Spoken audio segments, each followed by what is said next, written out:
that a net funicello? That's my dream, anyhow. Thank you for coming. Wow, look at this. Real people, actually. Thank you. My name is Will Durst, and I have a book.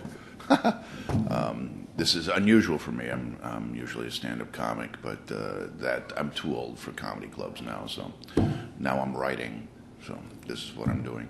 I don't know about you, but I'm overwhelmed to be here at the Powell's City of Books. I mean, this place, there's too many books.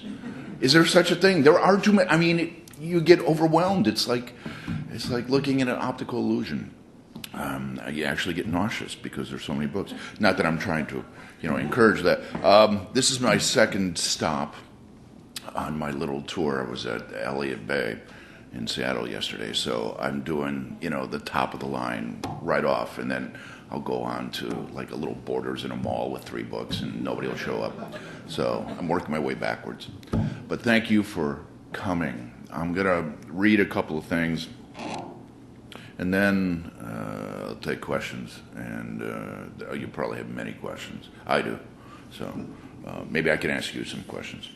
The book is called The All-American Sport of Bipartisan Bashing, and I put a lie to that, kinda, because I say it's bipartisan, but it's all geographic. I mean, you know that here in Portland, where you're beyond blue, you're indigo, you're aubergine, periwinkle, and yeah, you know the difference, so that's... And the same thing with me. I live in San Francisco, and, where I'm from, originally, I'm from a small town north of Chicago. You might have heard of it, Milwaukee, Wisconsin, and there I'm a commie pinko yellow rat bastard. But in San Francisco, I'm a Nazi. So really, there is a middle ground. And I'll read a little section that explains how I came to trod this ground. But the first line of the first chapter kind of gives you an indication of where I actually stand. The first line of the first chapter is, George Bush is as wrong as Wyoming sushi.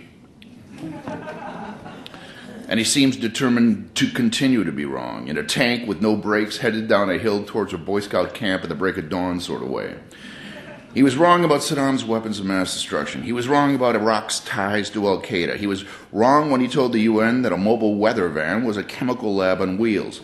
He was wrong to call an invasion of a country that had nothing to do with 9/11 part of his war on terrorism. He was wrong to squander our national goodwill on a neo-comical ideological misadventure. He was wrong about being greeted with flowers and candy, unless by flowers and candy he meant suicide bombers and improvised explosive devices. He was wrong about how long it would take, how much it would cost, how many troops would be needed, what kind of armor required. He was wrong about eating a pretzel without dunking it in beer first. Firing the Iraqi army and allowing the looting of an ancient civilization's artifacts while protecting the oil ministry, ill-advised. Mission accomplished, misguided. Bring it on, wrongo, exponential factor 13. When Omar Bradley talked about fighting the wrong war at the wrong place at the wrong time and with the wrong enemy, he was predicting Bush. Expecting a democracy to spring up from soil drenched with the blood of ancient sectarian hatreds, a critical goof. The insurgency is in its last throes, extremely erroneous. The rest of the world supporting us, inaccurate. Creating more terrorists than he's killing, iniquitous, which means wicked wrong.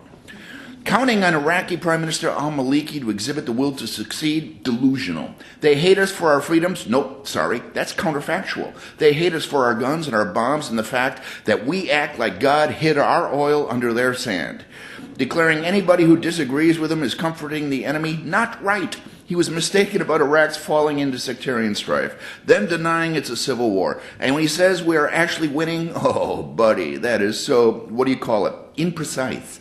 So far, the only thing he's gotten right is being born a Bush and not hunting with Cheney. Then it goes on. No, really, there's so many places where that's going to be appropriate. I don't want to wear you out. Great coffee in a bookstore. I love this place.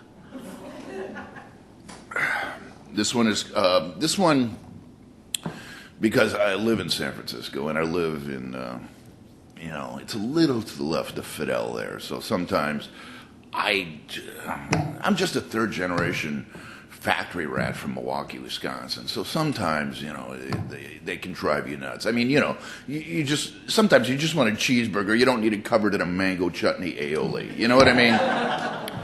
And this is an example of what happened in San Francisco. It's called spanking the diaper. I don't know if you've heard about this, but it's exactly the kind of news that compels perfectly sane people to throw their arms up in the air, bang their foreheads against brick walls, and devote the rest of their lives to eating raw cookie dough out of plastic tubs in the basement while watching Jessica Fletcher overturn police incompetence in Cabot Cove on the Biography Channel. And what the hell is Murder, She Wrote doing on the Biography Channel in the first place? But that is best left for another day. Today's harangue concerns Democratic California Assemblywoman Sally Lieber and her plan to introduce a bill to the legislature, hello bill, hello legislature, that will make parental spanking a crime if the child is 3 years old or younger, labeling it misdemeanor child abuse. That's right, spank your kid, go to jail is about to become law. Neglect to stroke a pony, pay a fine is on the docket for next year.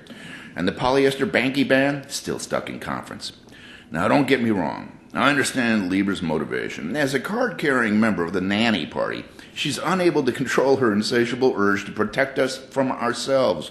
And she's seriously against child abuse. But then again, aren't we all? And that's a good thing. But come on, do we really need a law here? Aren't most slaps to the bottom more of a Pavlovian response training exercise anyway? Throw a tantrum, get a smack, repeat till salivation occurs? Besides, unless it's full, spanking a diaper is like dropping a dime on a pillow. And when it is full, it's an exercise that neither the spanker nor the spankee is likely to forget, or more importantly, anxious to duplicate. Now, I'm curious as to exactly how the Honorable Assemblywoman proposes parents discipline their darling nippers in the event that they toss the toaster into the tropical fish tank. Perhaps a squirt gun to the back of the head, like veterinarians recommend to keep cats off the furniture. Or temporary exile to a kid terrarium upholstered in an array of bubble wrap. Or replacing Teletubbies with tapes of last season's The Apprentice. If Donald Trump doesn't constitute cruel and unusual, I don't know what does. Mostly, though, what worries me is misdemeanor rugrat abuse creep. I mean, how soon before the legislature is asked to outlaw stern looks, unseemly scents, and substandard nose nuzzling. All potentially very traumatizing to our miniature progeny. Doesn't the simple act of an adult walking past a crawling moppet constitute sheer intimidation through sizeism? Walking past a toddler, get down on all fours, mister, and put that beer in a sippy cup. A pacifier for all my friends. Not to mention that the booming adult voice has to be a terrifying thing, so infractions of the decibel meter will be financially penalized via a complex geometric formula involving frequency and frequency. Once you cross the cherub protection threshold, a gibberish translator to protect the little angel's fragile sense of self-esteem, easily compromised by formalized language, seems to be a logical leap, and picking up a wee barn and thrusting them towards the ceiling with arms extended or riding them on one's shoulders? Flagrant reinforcement of an overwhelming sense of powerlessness. All I'm saying here is it's a slippery slope, Sally Lieber, one that involves hunching way over and whispering and squirt guns and rampant sheep shearing and grown men sucking on nipples, and who wants that? See, I knew that we wouldn't get it.